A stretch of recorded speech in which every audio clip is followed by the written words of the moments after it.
What do you think about the state of journalism today? So how do you answer that? I mean, I think that American journalism today is at an inflection point, and it is because of technology. Technology is altering the way that we do our jobs, and it's presenting us with a whole lot of new questions that we have to ask ourselves when we set out to write a story, when we're going to publish it, how we're going to publish it. But I will say this, I think that there's still an incredible number of really talented and people who believe in the value of journalism, who are continuing to become journalists despite all the challenges that the industry faces. And I think it's very encouraging that if you walk into the building at the Washington Post, that you're going to see a lot of people who have way cooler shoes than me and are a lot younger. But for all those people who are still doing it the right way, would you agree or disagree that there are more of them who aren't than there used to be?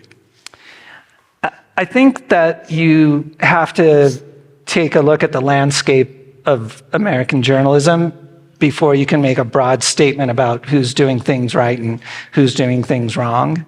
And even before that, I think you have to define what journalism is anymore.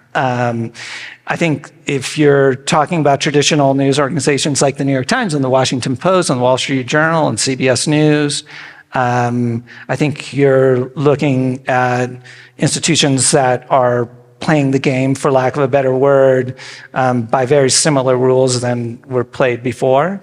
But the internet has created an entire industry of people who would fall into the category of quasi news, right? So they may be presenting a set of facts, but they may not be checking those facts. Or there could be an amount of opinion being sliced in, wedged in, with what's being reported that might not come out in, say, a piece that I was doing that, would be reviewed by 17 different layers of persnickety editors, none of whom really know what they're talking about, right? But who we put up with. One of the things I've been interested in is the flow of information that we receive, and I've been writing a fair number of profiles of people who have very big audiences and conservative media, but are not well known at all by people on the left. So you have people who have larger audiences than CNN and MSNBC and the Washington Post and the New York Times combined. And if you are on the left, you have never heard their names. And the reason is because algorithms are pushing information to us that affirms our own belief. So, I could throw out a few names, and Dan Bongino. Do you know Dan Bongino? Isn't he now the assistant FBI director? Yes, but 2 years ago when I wrote a profile of him, I could ask, say, do you know who Dan Bongino is? And I would get blank stares. At the time, Dan Bongino had a podcast and a website that on any given day, his posts on Facebook were 5 of the 10 most read posts on Facebook. And yet there was a whole universe of people, half of the country essentially, who had never heard of him. That is the landscape in which we live right now. Do you also include the Newsmaxes of the world and the Joe Rogans of the world in that list of people on the right who people on the left may never have heard of other than third hand? Yeah, and I would suggest having a varied media diet now, and not just reading and listening to things that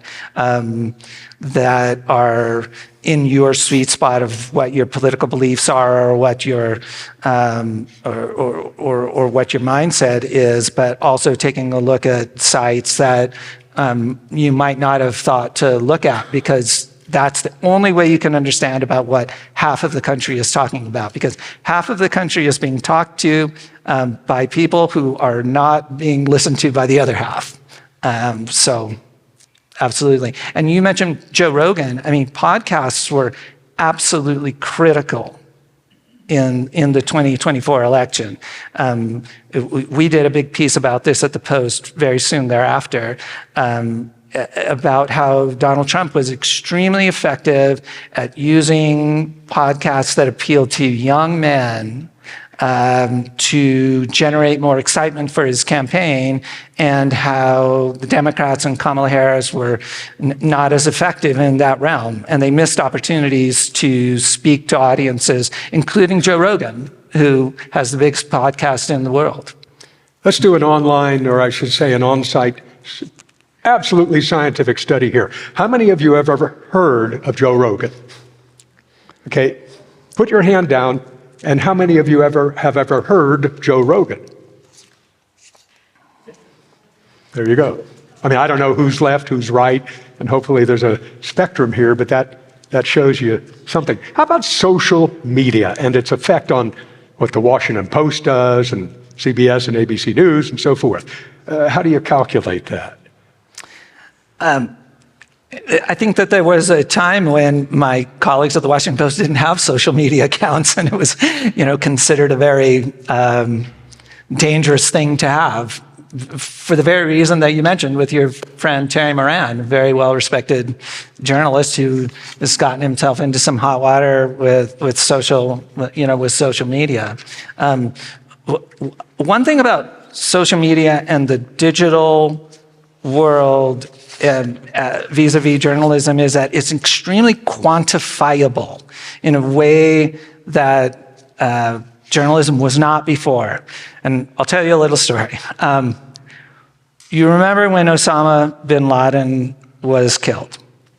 That day, I walked into the newsroom at the Washington Post, and we were having a story meeting like you would on any huge news event day. And I sort of, in passing, said, I wonder what it would be like to be the person who killed Osama bin Laden, this terrorist who, had altered the universe. And somebody thought, wow, that sounds like a great idea. Why don't you write a profile of him? And I'm like, I don't know who he is, right? But I wrote a speculative profile of what the shooter of Osama bin Laden would look like, right? And I talked to, former Navy SEALs. Oh, he'll be between the ages of 28 and 38. He'll be scruffy. He won't be clean cut. He'll probably have a beard. He'll be buffed, but he won't be super buffed. All these sorts of things. It was a fine story. I wrote a perfectly fine story that ran in the Washington Post under the headline, "Who Shot Osama bin Laden?" Right? Okay, it ran, maybe got a few emails from people. I moved on with my life. I remember I had baseball tickets that night too, interestingly enough, so I really needed to get that story filed to make it for first pitch.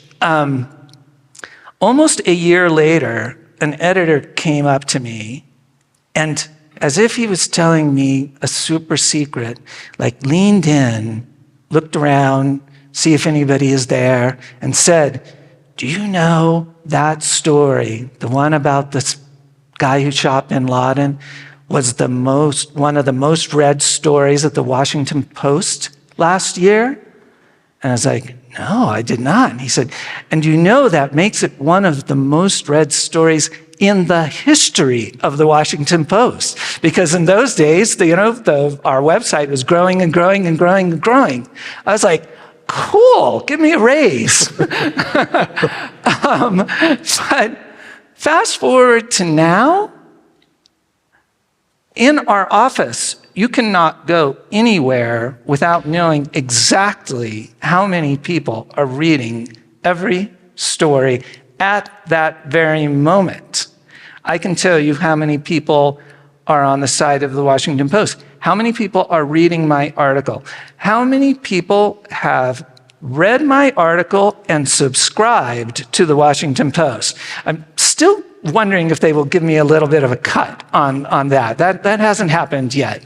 I can tell you how many minutes they spent reading that story. I can tell you if they hit the paywall. It goes on and on and on. There is an incredible amount of data. During the first Trump administration, a colleague of mine, David Fairntold, wrote a story. And people were gathered around a screen, and they were watching the numbers tick, tick, tick, tick, because they knew it was about to become this shockingly large number that would make it the most read story in the history of the Washington Post. In real time, they were watching that. It took me a year to learn that I had done the same thing. That's how things have changed. And you have to think about, does that affect your decision making? It's a gut check you have to make. Personally, a little insight into how you think and how you react to that sort of thing. Does the success of a particular story like that, written stylistically as you sometimes do, does that any way drive how you perform in the future? I mean, anybody who tells you they don't want their story to get 1 million clicks, 1 million page views, 2 million, 4 million, whatever, is telling you a lie. I think we all want to have a big audience for our stories. You know, the question that we have to ask ourselves is, are we getting that traffic? Are we having that sort of metric of success for the right reasons? You know, I like to think that we win when we do it right, when the pieces are well researched and well written, and I think that there's quantifiable evidence to that effect. But you know, is there a temptation to make every story about Taylor Swift? I'd imagine some people might feel that pressure. I'm confused. She did not shoot bin Laden, did she? I mean, if you could work that out for me and I could figure out a way to get that into a headline, I think that'd probably get The shooter had long hair, yes. wore short skirts. For sure. You referred to the internet 5 or 10 minutes ago now. And of course, the internet has had huge impact on every news organization, but particularly some that aren't around anymore because of the internet. And the internet came along, and with the exception of the Washington Post and the New York Times and the networks and a handful of others, everybody else shrank, if not disappeared. And what that means is less coverage, fewer reporters out in the country and out around the world, and there have been some more negative editorial impacts from all that. What's your general view of American journalism at home and abroad because of those changes in the last, well, the internet's with us for what, 30 years now? Well, look, I mean, I think I'm less worried about the Washington Post and the New York Times and the Wall Street Journal, who are very well-funded organizations who are nonetheless faced with big business challenges because of changes that are occurring.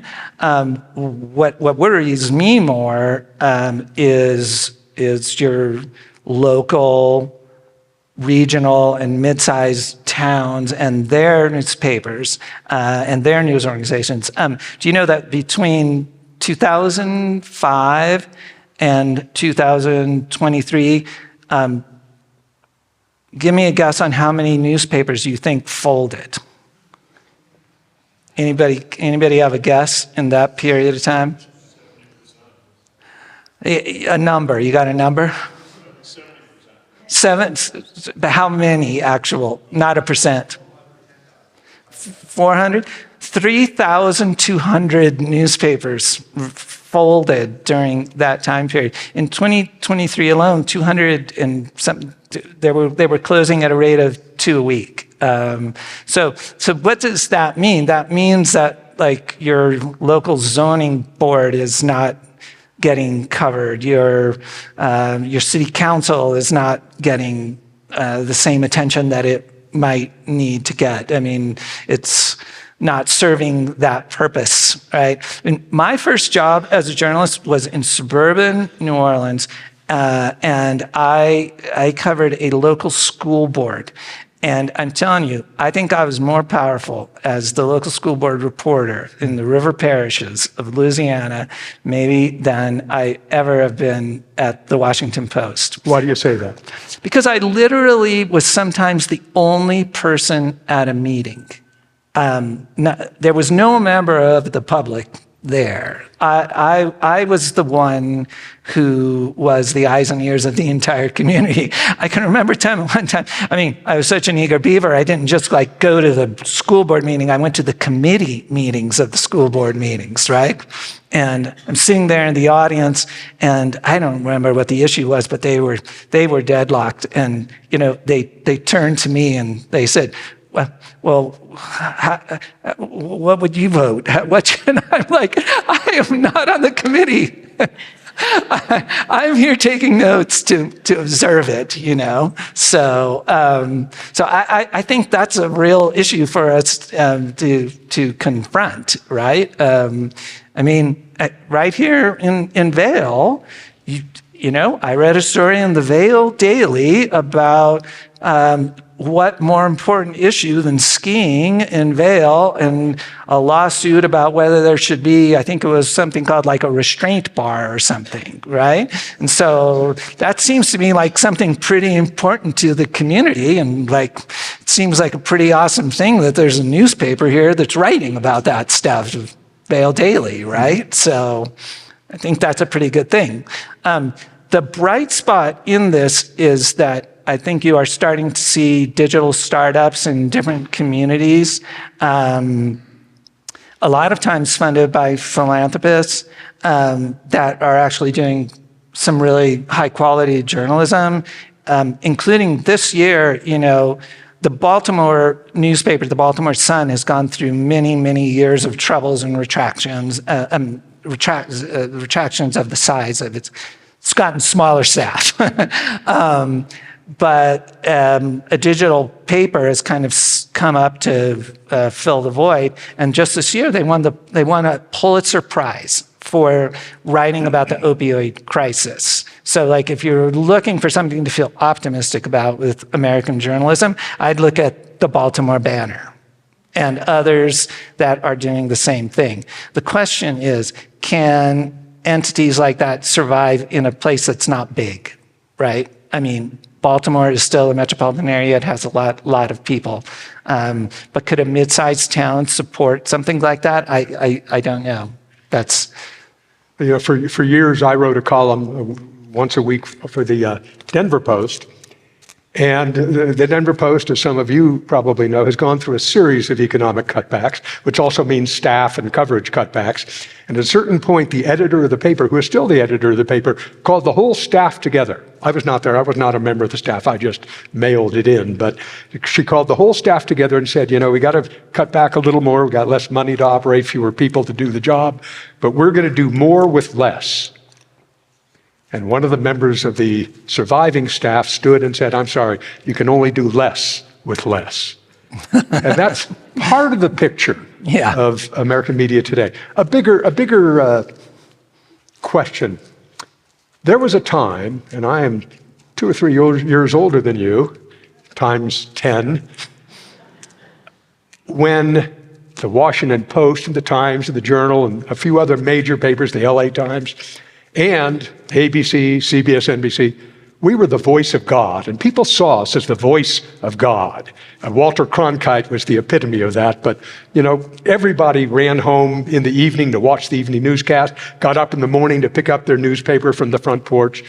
Those days are gone, but so are the days when that level of trust was applied to members of the media. Today, the surveys are not only disappointing, they're embarrassing when you look at the public levels of trust. If you agree with that premise, and maybe you don't, how do people figure out who to trust or what to trust? The question of what is true and what is not true, I think, is one of the essential questions of our time. Mm-hmm. And I don't have that. I don't know what the answer to that question is. I think that there have been some efforts to do news literacy programs for students.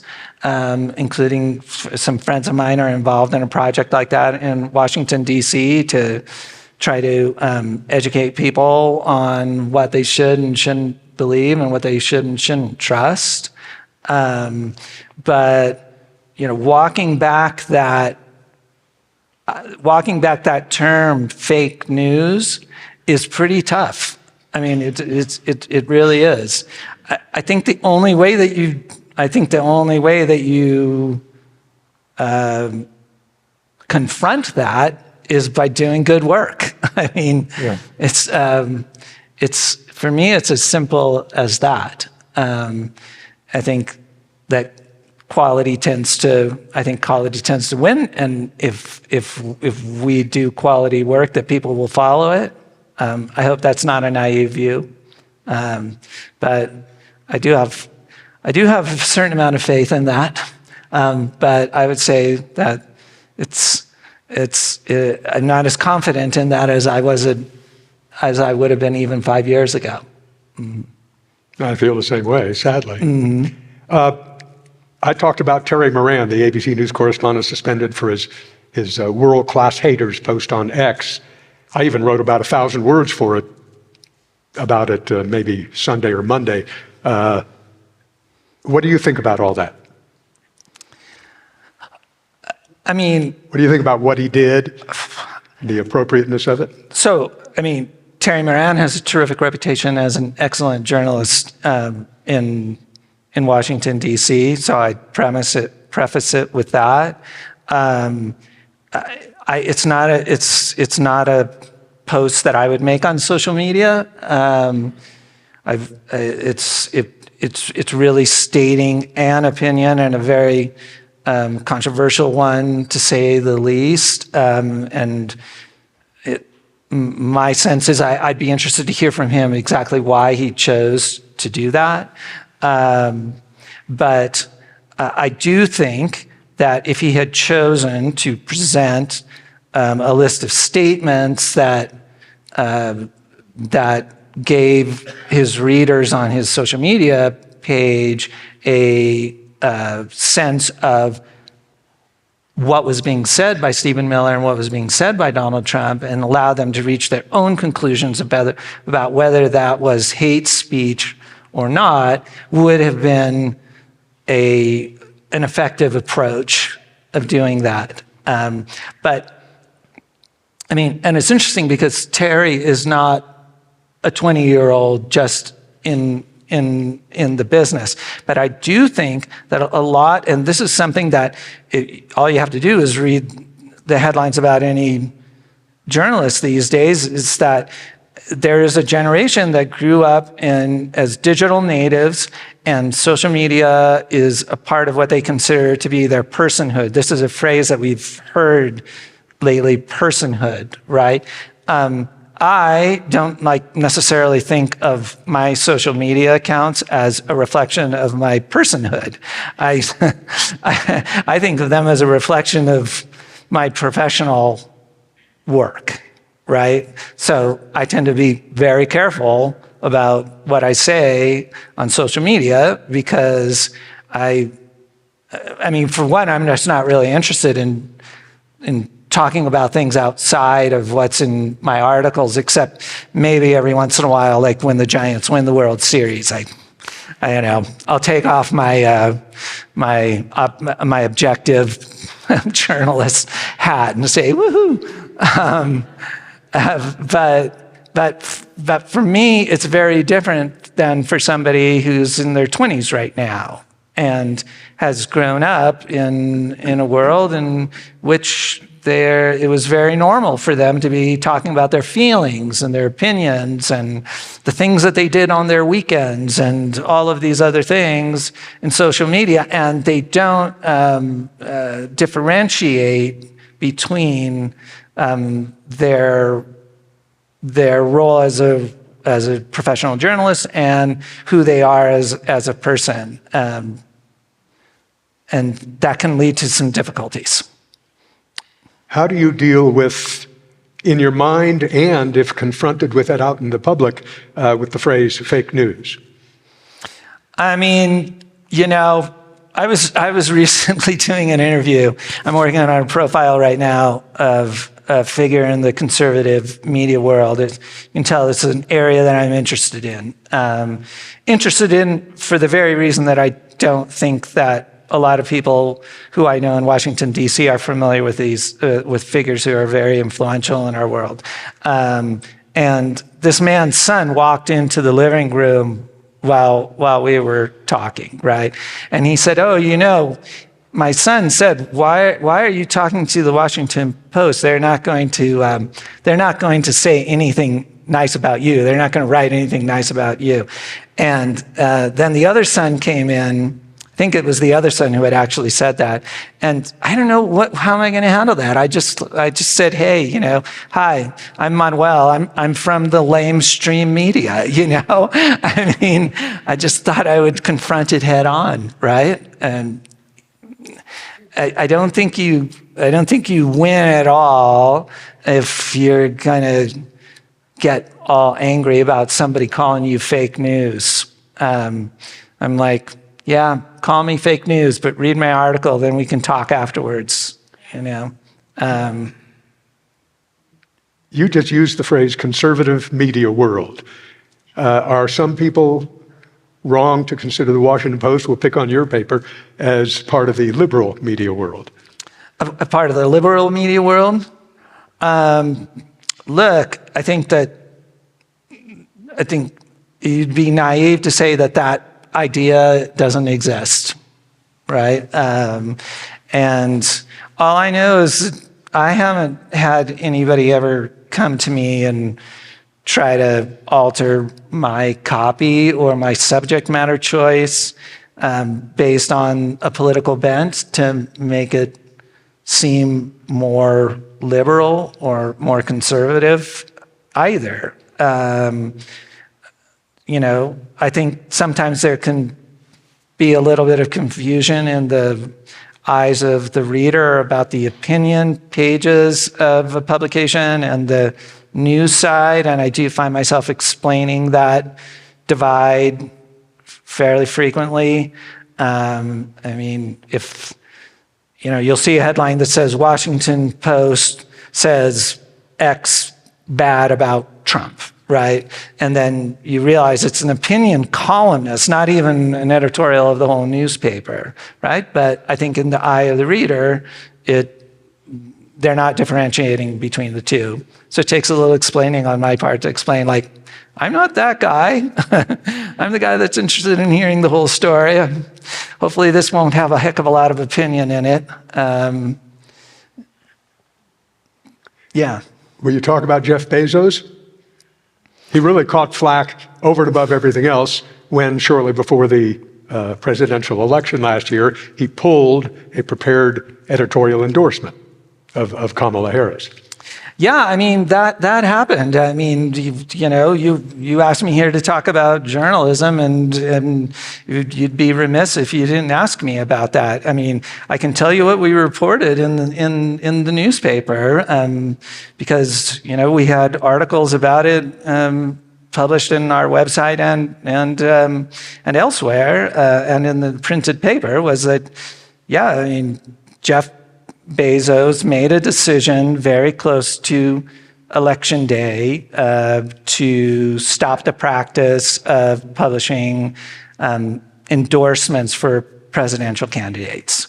And that was super controversial, made a lot of people very angry.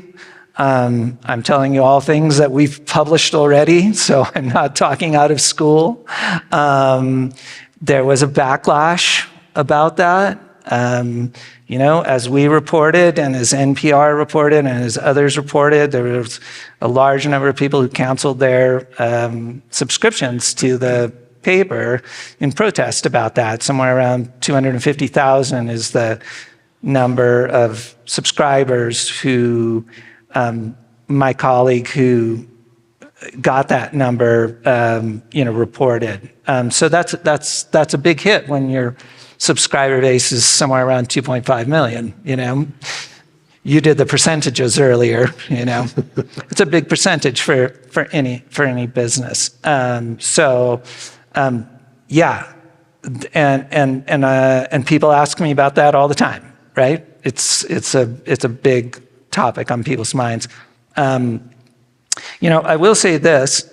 I do think that the anger about that was related to the timing of the decision, since it was coming so close to the election, 11 days prior to the election.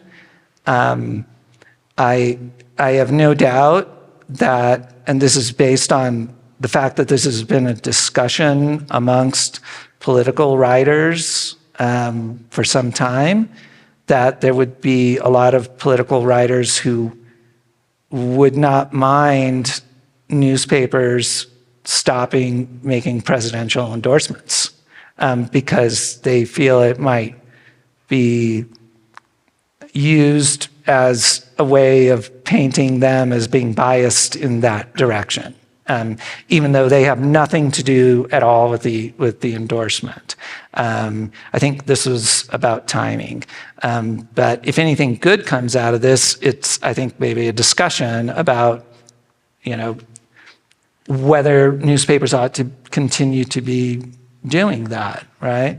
I will say that when I talk to people, I think you can put presidential elections over here, but I do hear from a lot of people who really like getting endorsements in local races that maybe they haven't been paying a lot of attention to. Like, who are you going to vote for ANC commissioner in your area in Washington, D.C., or even for your city council, or for your non-voting representative to Congress, things that don't get a lot of coverage in general. And I think, just was talking to a neighbor about that of mine just before I came out here, right? They really relied on the Washington Post to provide them with some guidance and who to vote for on these things that they weren't paying attention to at all. But they were less interested in hearing what the Washington Post had to say on who should be president, because they had already heard so much about what each of the different candidates. And that was part of his justification, that the Post carries writers from the right and writers from the left, and people had already been told, here's how you can think about it depending on your point of view. Another scientific survey, and this survey will probably be cited in scientific journals for years to come. How many of you agree with Bezos' reasoning that a newspaper should not show its hand, which then increases the feeling of bias from one side or the other, because it's already carrying opinions from a raft of writers? How many agree with that reasoning? And then I'll ask how many think the newspapers should carry endorsement editorials. How many agree with Bezos? How many disagree? Okay, thank you. Well, we can go home. Okay. Talk, please, about the story that just last night, you were here, you heard about it while in Vail after the first of his 2 raft trips here. Yes. About the award you just won, the Newhouse School of Public Communications Mirror Award. Well, thanks for asking for that. It's fully awesome that would occur right before I come to talk to you guys.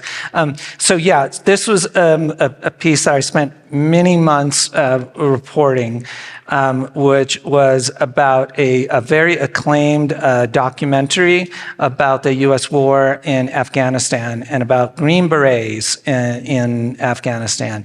And what we were able to learn was that the filmmakers were warned by both current and former Green Berets and other U.S. military officials not to show the faces of Afghans who worked for the United States military.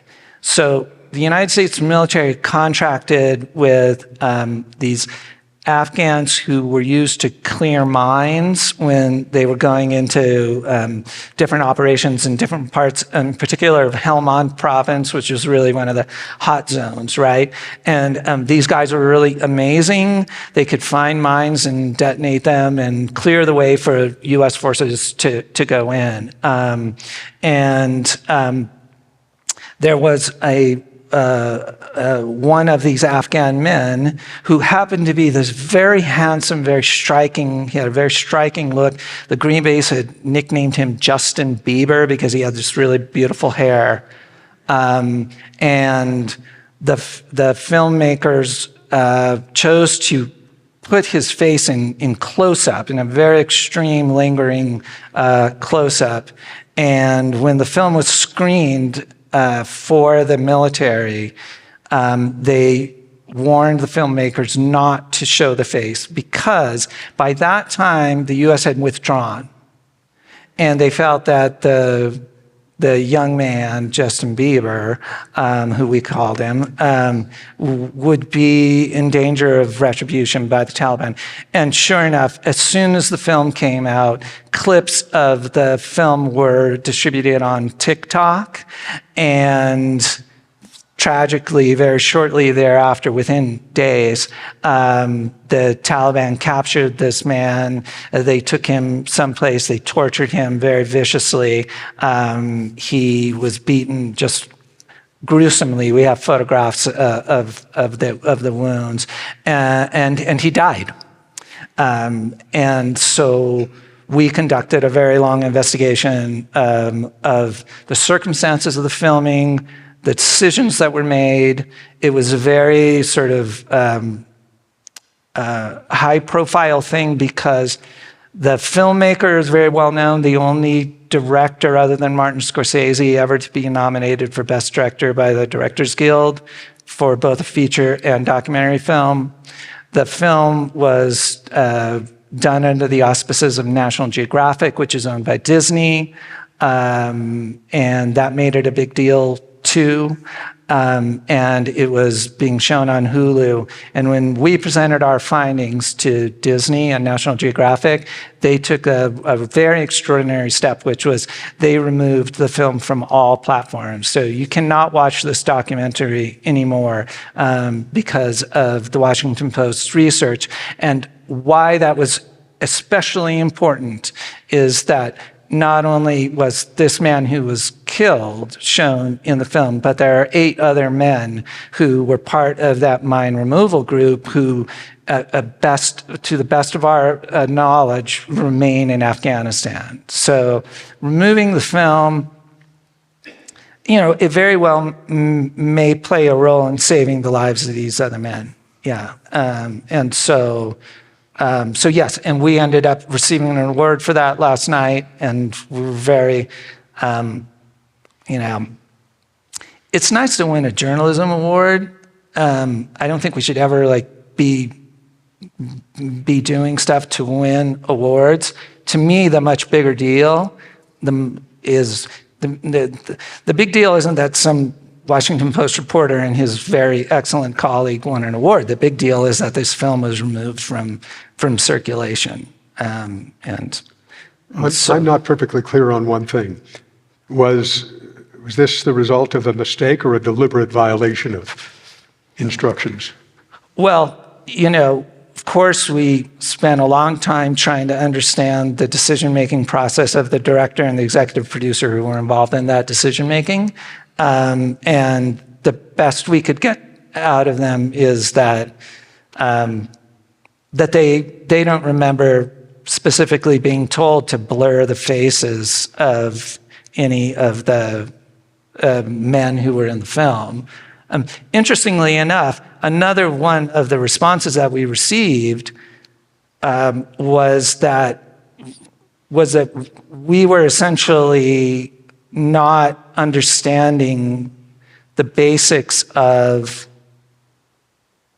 journalism, oddly enough, and that it would be impractical and also not normal practice to blur the faces of people in a documentary film. And so, of course, we take it really super seriously when we are doing a piece about somebody in which we are making claims about something that they've done. And so that prompted us to do additional research. And what was really interesting about this is that after being told that it was standard operating procedure not to blur the faces, in a documentary, we learned that not only had there been a film about Green Berets and their Afghan contractors that had been made, but it had also been made by the very same company, National Geographic, right? And that in the narration at the beginning of the film, they specifically say, we are blurring the faces of Afghans who are considered to be at risk, to explain why there was blurring. So that was sort of, and we spoke to the filmmaker who did that, right? So,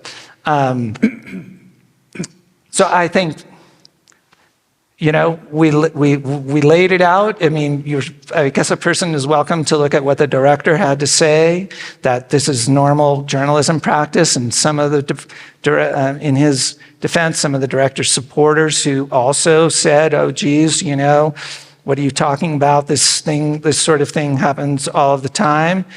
You know, I'm not like giving an opinion one way or the other, but I'm presenting a fact that it was done, not only in a documentary, but on the very same type of subject by the very same company that distributed this documentary. You can decide for yourself. So the title of tonight's program is American Journalism at Home and Abroad.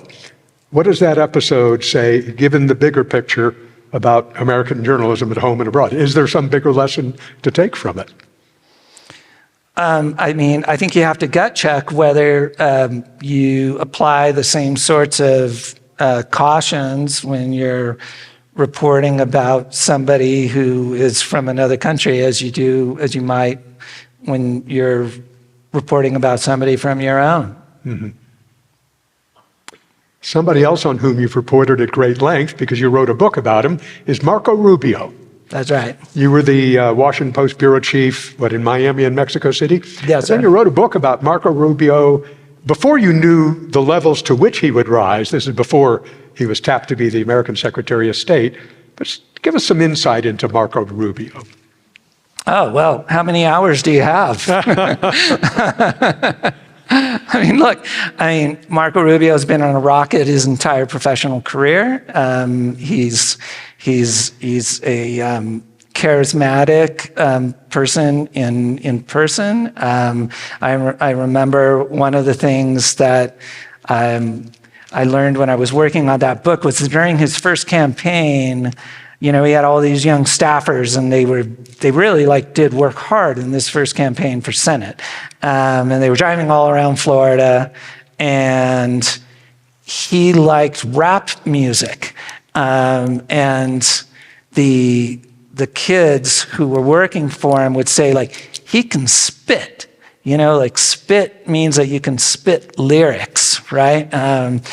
Here's this guy connecting with these young kids. I mean, look, he has been a person who has been very adept throughout his both life and career at conforming to an ideology and becoming very comfortable within the four corners of that ideology. I think he is very much a Secretary of State who you will see being a vehicle for what Donald Trump thinks of the world.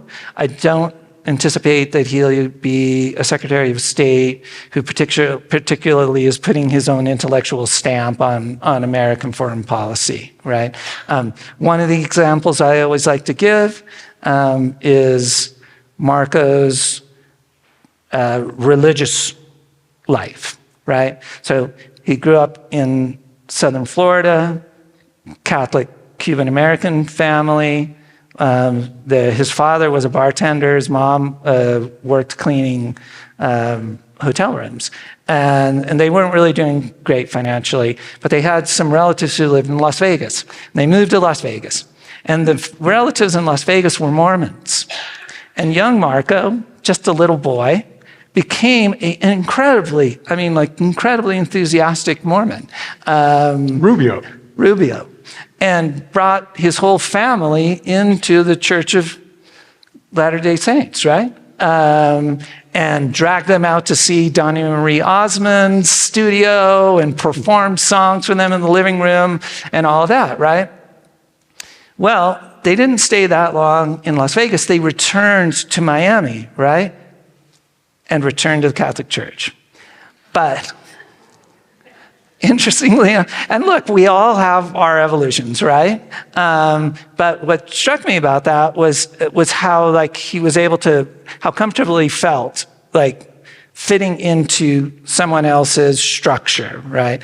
And when they returned to Miami, what they returned to was a culture of Cuban exiles who were very angry about Fidel Castro.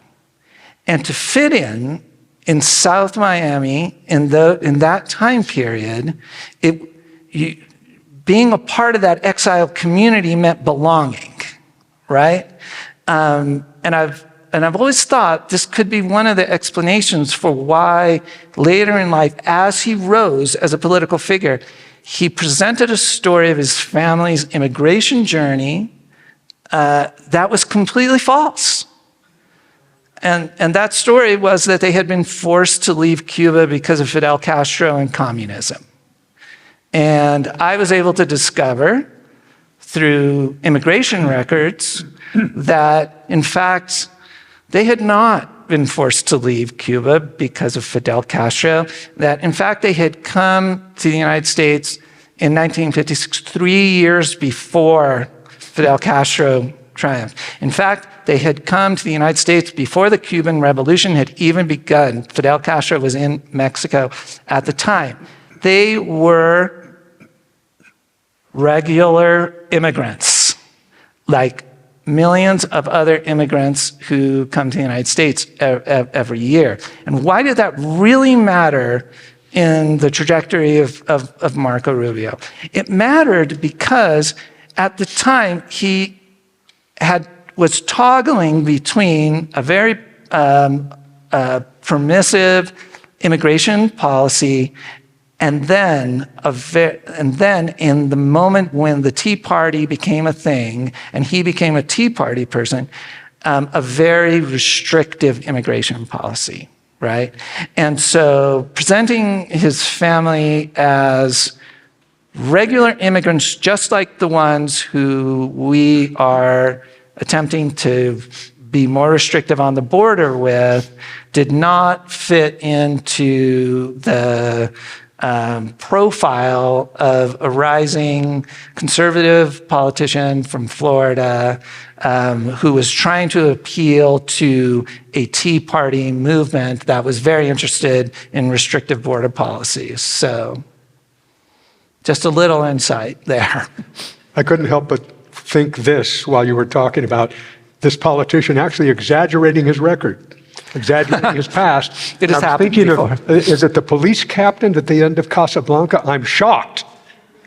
I'm shocked. Well, I mean, yes. I mean, you may be shocked. Is this more egregious than most in your mind?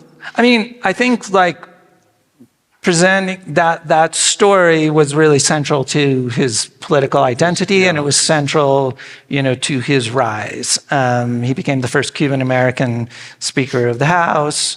I mean, it wasn't something that was tangential, that wasn't central to who he was presenting himself as. He's never really been able to give a particularly satisfying answer about that too, because he has said that, he was relying on family lore. And so I think the next question is, who in your family then told you that? Like, does that mean that somebody in your family lied to you about when they came to the United States? I mean, I don't know. One last question before we open it up to the audience, and that is this. In your career, of all the interviews you've done, I mean, I know I could answer this question. Who was your very favorite, and who was your least favorite? Oh, God. Oh, man. I mean, there have been so many. I mean, like if you're saying like an actual like interview, like just the act of like the interview, I mean, sometimes like the interview part is different than the person being the most interesting. Like, I don't know, the US Open was coming to Washington one year, a congressional country club, and one of the editors said, "Would you write something about golf?" And of course, my response as reporter was, "Could you be more specific?" And they're like, "Figure it out." I'm like, "Okay." And so I thought, well, who would be the best golfer in Washington, D.C., right? And turns out Golf Digest keeps a list of the best handicaps of golfers in the political world in Washington, D.C., like lobbyists and members of Congress, blah, blah, blah, right? And so, sure enough, I see the name of the guy. His name's Tony Russo. He's a lobbyist for T-Mobile, and his dad was a congressman from Chicago, Marty Russo, for a long time, right? And so I just happen to know this other telecom lobbyist named Lyndon Boozer. That's a whole other story. And I'm like, "Lyndon, do you know Tony?" "Yes, I know Tony." Long story short, I get invited to play golf with Tony at Congressional because, of course, he's a member. So it's all set up for the US Open. You can imagine the grandstands, the green is in perfect condition and all that. And I'm there with Tony, Lyndon Boozer, and the father, the former congressman. And they tee off, and my God, it's like, they're just like a notch below the pros, right? Now I go up to the ball and I turn around and I was like, "Really, guys, all I want to do is ride around in the cart with my little notebook. I just want to say," because I'm like, I golf a little, but not congressional with the greatest golf. And they're like, no, you got it, come on, man. I'm like, okay, now peer pressure and all that. So what do? I like address the ball, boom, the best drive of my life. Long, straight, right down the middle of the fairway. And I par the first hole at Congressional. And I'm like, and they're like, "You sandbagger, you're tricking us," and all this. And I'm like, really? I'm like, "Guys, I can play 10 rounds of golf and have 0 pars. Trust me." But that actually ended up being kind of part of in further talks, like it turned out to be a theme for the story, right? Because normally the lobbyist is pursuing the member of Congress. The lobbyist wants time with the member because he's got to like lobby the member for whatever he wants. But in this case, because Tony is such a good golfer, and as it turns out, just being in Tony's presence, as I discovered, makes you a better golfer. Members of Congress want to play golf with the lobbyist. And so, yeah, so that turns out to be like an interesting interview. Like, Tony Russo is an interesting guy. I mean, I've certainly, interviewed people who might qualify as like they themselves being more interesting than Tony. I love Tony, he's a real sweetheart. But the interview itself turned out to be pretty interesting. Correct. Would you rather, since I also asked you about the worst interview that I just mentioned, we're out of time? Maybe while people are asking questions, I'll think of one. I mean, I'm sure that I've had somebody ask if plenty of terrible interviews. Yes, thank you. We're speaking about truth in journalism, and I'm reminded of the Dominion voting systems case, $787.5 million settlement against Fox. They admitted that they had committed defamation. Why does anybody believe Fox News anymore?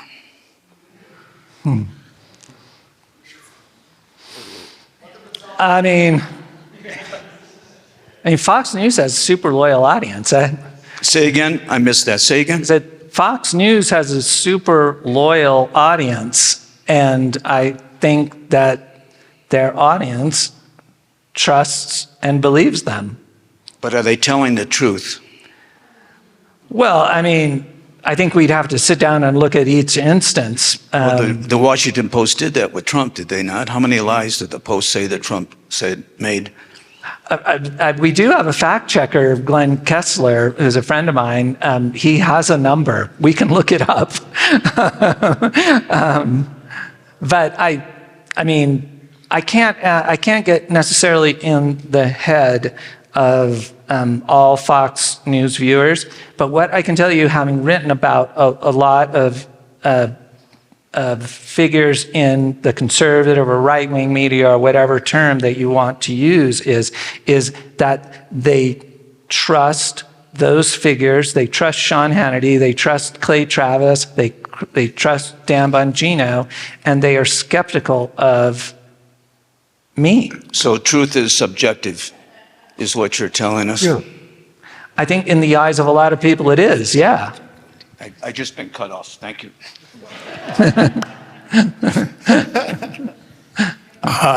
This is back to Marco Rubio. And the first Trump administration, we were talking about the adults in the room.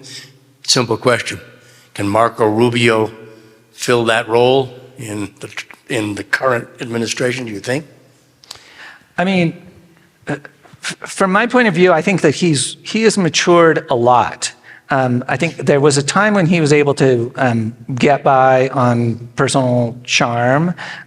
One of the interesting pieces that we did, and this was even after the first version of the book came out, it was when he was running for president in 2016.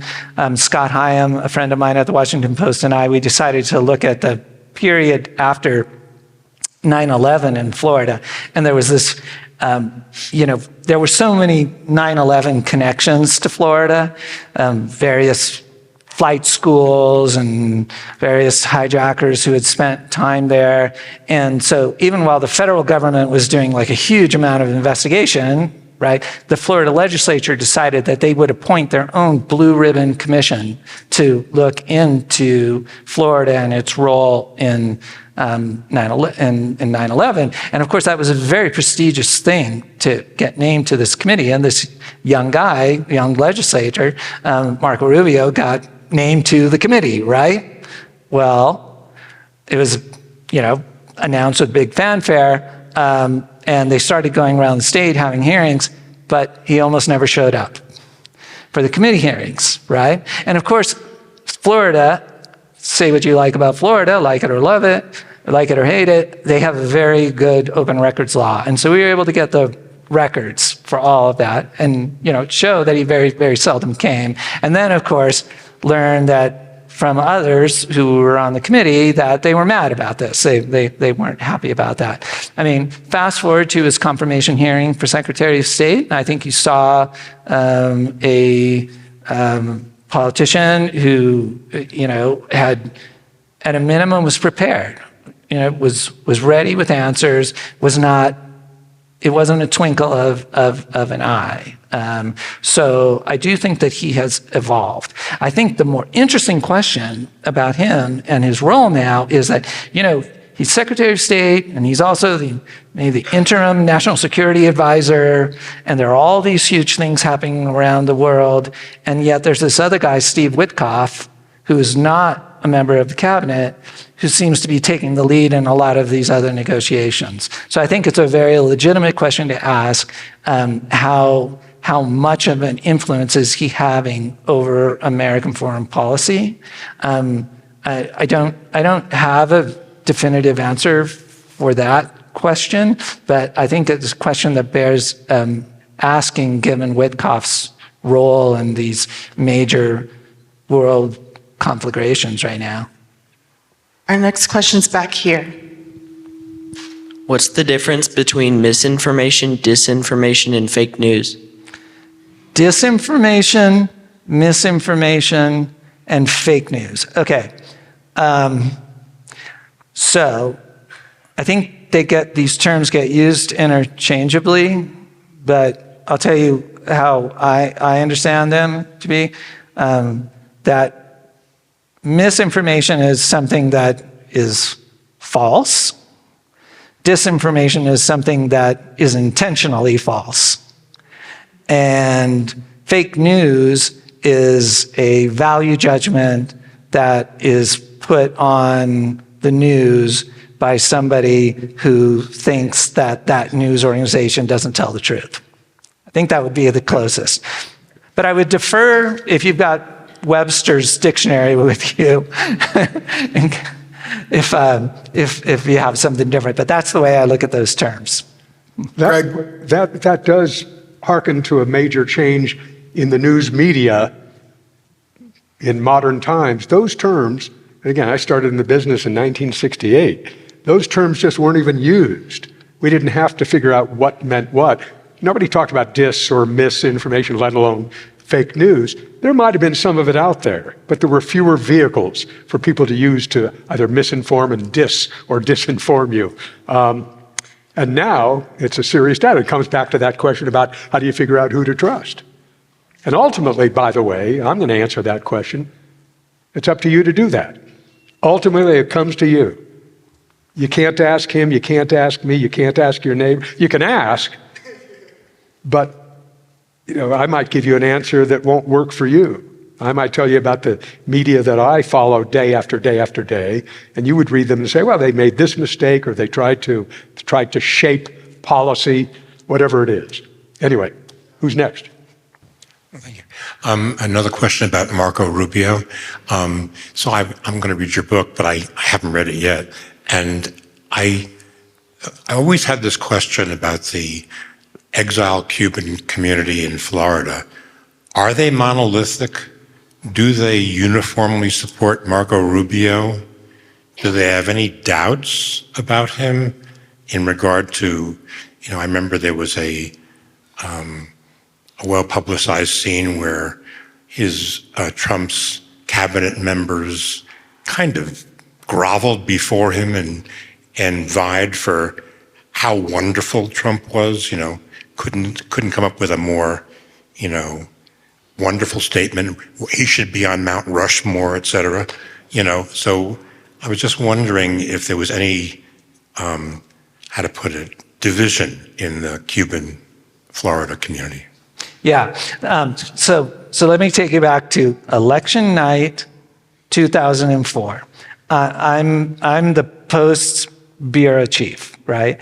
And so the Post, anticipating that we're going to have another 2000 debacle in Florida, has sent 5 reporters to Florida and spread them all around Florida to help me write what, would be a story that night about chaos, right?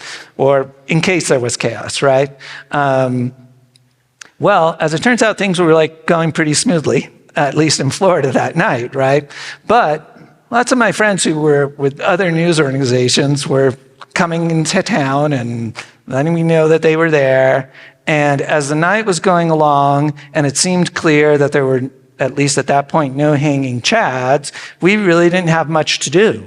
I didn't even really have a story to write that night, nor did any of them who were all also there to observe, another meltdown, right? So I said, come on. My friend from the Los Angeles Times, a friend from the Wall Street Journal, I can't remember, New York Times guy.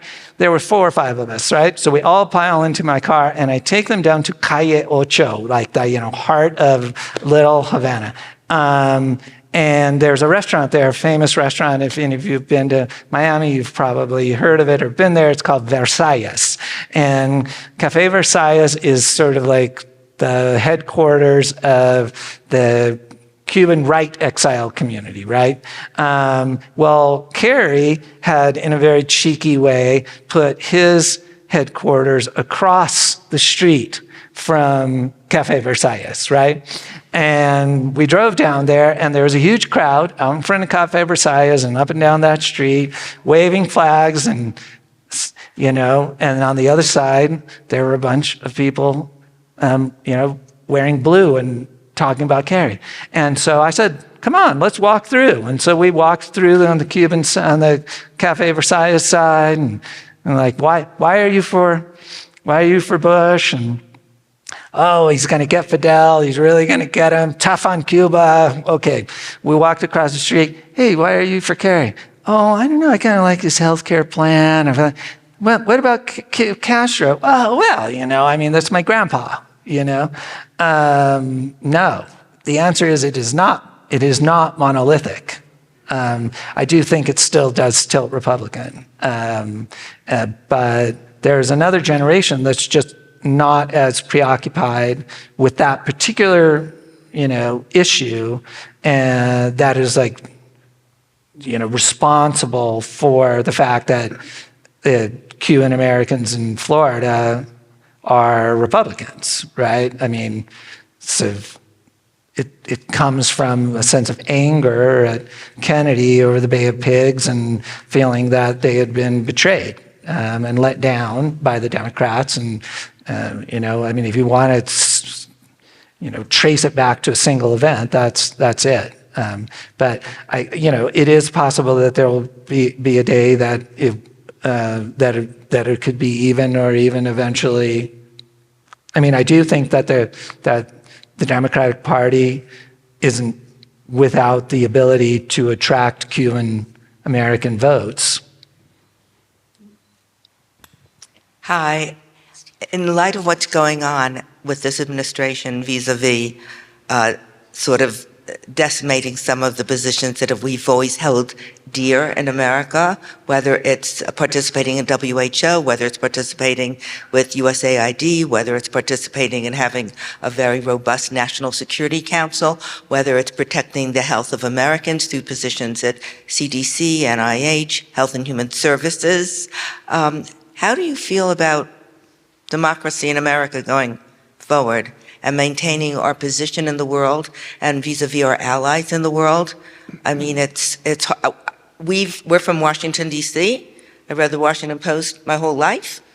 Front page, top of the fold was either angst-inducing or very uplifting, as opposed to Vail Daily, front page, top of the fold, avalanche control. So I'm just interested in your view of how this administration is positioning America and Americans, whether it's their health, whether it's our position in the world.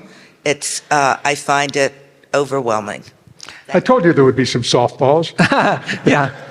Well, I love that you know the phrase above the fold. I want that to remain in the vernacular of America for a while. I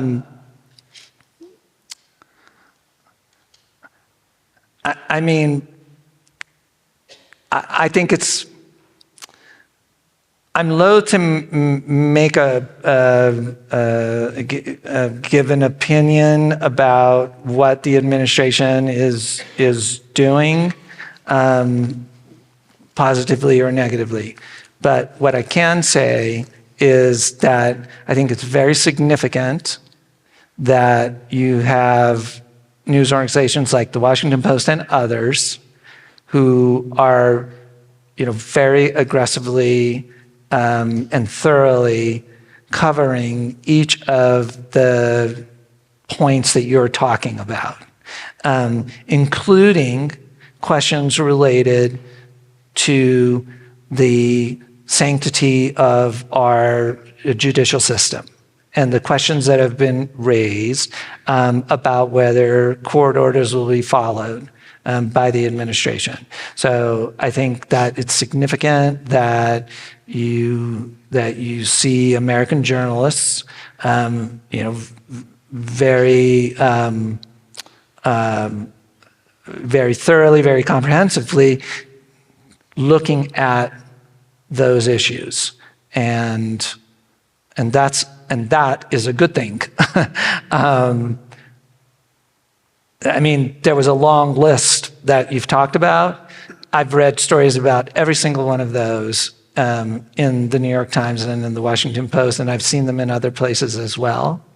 And I think that's the role of the press in this current administration, but it would be our role in a democratic administration as well. And I don't think it's any coincidence that this motto at the top of the paper says democracy dies in darkness. Okay, ABC News in my day had bureaus in Moscow and in Cairo and in Beirut and in Johannesburg. And I did time in all of them, and I would have the locals who worked for us, if it was in a language I didn't understand, such as Russian or Arabic, I would have them read me the key newspaper stories. And I walked away from that part of my career saying, how lucky we are. How lucky we are. Because after all is said and done, you can have a president on the far left or the far right. We still get a pretty wide spectrum of viewpoints and of factual information and data as well, that most people in most parts of the world just don't get. Yeah. This is a good opportunity to plug our program on June 25th on the Supreme Court. Mark your calendars. I hate to ask this, but going back to Mr. Bezos, your new owner, yes, you can talk about his policy decision about not endorsing. Can you comment on how the staff felt when he killed the Pulitzer Prize-winning cartoon of him and other tech executives kowtowing to Trump? I'm sorry, can I comment on it? Is that what you said? How did you feel as the staff? Oh, how did I feel?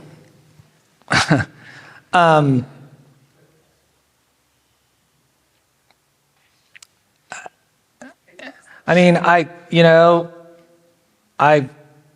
read the explanation of it by the editorial page at the time, and that their feeling was that they thought that it was duplicative, that there had been a column written on a similar subject, and I also read the criticism of that approach or that position, which was that they publish columns about subject matter and publish cartoons about that same subject matter, and that did not seem duplicative to the people who were critical of that. So I would just say that I would throw out that I read both of those. and that would be the way I would present it to you, and you can decide which way you feel about it. I think that the editorial page also said that they didn't think it was a very good cartoon. And for those of you who didn't hear that, that cartoonist did win a Pulitzer Prize this year. She had won a Pulitzer Prize previously, not for that particular cartoon. But I'm sure you can understand that I don't really want to say one way or the other about how I feel about it, but I'm happy to provide you all with the 2 points of view and let you decide. One more quick question.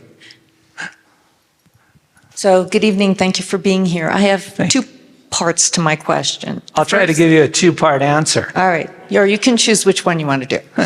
So the first part is you alluded earlier this evening to numerous terrorist organizations, and yet the Post and other papers are very quick to report what Hamas reports happens in Palestine, only to have to, several days later, usually refute the numbers, the activities, things that happened.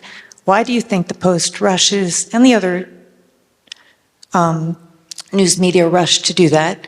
And my second part is, why is there so little coverage of, for lack of another word, Muslim on Muslim murders, and it's all about Israel? Everything is always about Israel. Well, on the second part, there's little coverage about Muslim people who are Muslim killing people who are Israeli.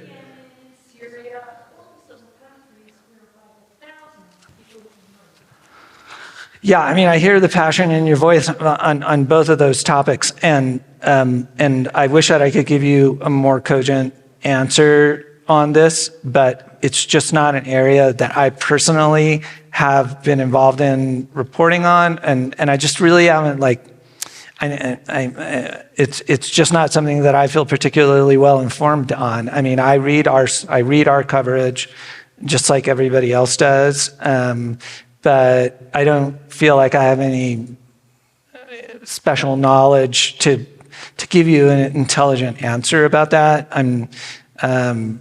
So I guess I just have to say I'm sorry that I can't enlighten you on that. I would say this, that understanding the sources of our information that we're getting and providing the context about where we're getting that information from is super important. And so that would go for whether we were writing about information that was given to us by the United States government or by an organization like Hamas. And I would hope and would assume that the best journalists are making every effort to understand the value of the information and the source that they're receiving it from.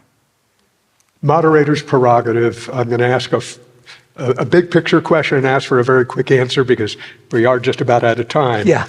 And that is this. You came to talk about American journalism abroad and in the world.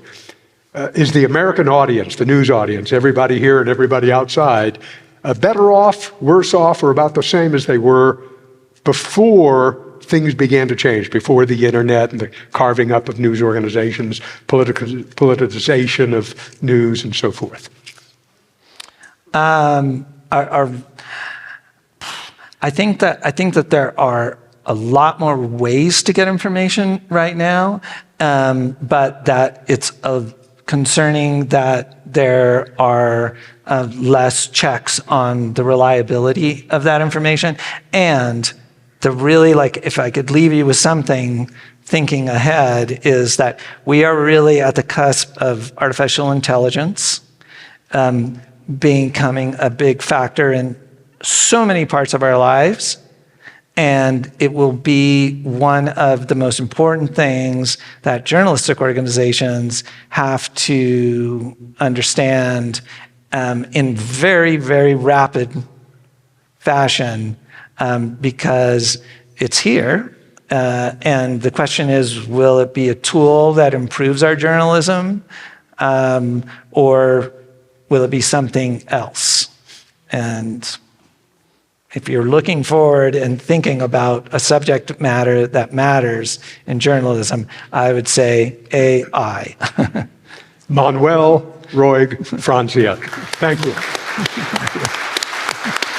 And our own Greg Dobbs.